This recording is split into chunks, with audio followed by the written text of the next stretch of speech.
Another day, another basketball stories na naman ang pagkikwentuhan natin. At ngayon nga ay ang pag-uusapan natin ang balitang makukuha na nga daw ng Los Angeles Lakers si Lauri Markkanen at ang balitang pagkuha ng Golden State Warriors kay Robert Williams III.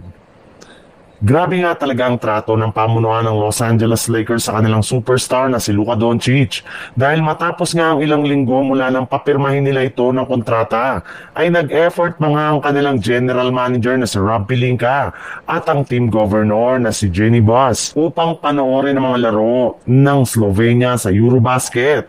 Yes, pumunta nga ang dalawang ito sa Eurobasket para suportahan lamang si Luka Doncic sa kanyang mga laro.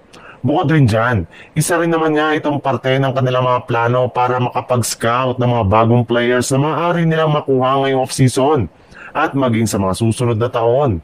At habang nanonood nga sila ng mga games sa Eurobasket, ay napansin nga nila ang maling halimaw na performance ni Lauri Markkanen sa nakalipas na laban ng Finland. At dahil sa pangyayaring ito, ay may mga lumabas ngang balita na kinokonsidera na nga ng front office ng Lakers na kunin si Markkanen sa pamamagitan ng isang trade mula sa Utah Jazz gamit ang kanilang batang player na sina Austin Reeves. Yes, mapapaisip nga si Pelinka na kunin si Markkanen at gamitin ito bilang bagong katandem ni Luka Doncic sa mga susunod na taon sa NBA.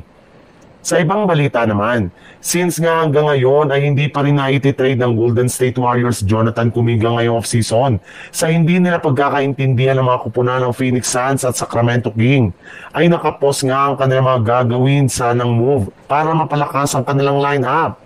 At magagawa lang naman nga daw nila yan once na tuluyan na nilang may pimigay si Kuminga sa ibang team.